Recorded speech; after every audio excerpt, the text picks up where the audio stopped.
wowe ndi kureba gereza ikureba hurengwa n'ibyo ureba ndagusaba utuze n'abaryo ureba bari kukureba bakagukwena nabo barahwera se mujya mureba ingagari zose zubatse etaje zituye mu butaka ndavuga aho mumva kuki mudatuza ngo mubone yuko iyi si dutuye ntawe uyicuza ari jye bacuza maze mugatuza bifatira umwanya nkabagira inama ariko ntimwumva muri mu butunzi mushaka amafaranga mudateze kujyana n'abana mu byaro basigara bajyana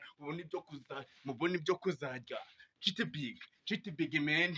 Hola niga zanjye zo hano kuri TikTok ndagira ngo mbabwire ko ibintu ari umuriro nabibabwiye kenshi ariko uyu munsi wari wo munsi wa nyuma wo kuza kubateguza alubumu yanjye ya mbere ngiye gushyira hanze ku itariki 20 z'ukwa 12 2025 muzaze tuyumve muri benshi tuzahurira kuri YouTube yitwa Chitty Big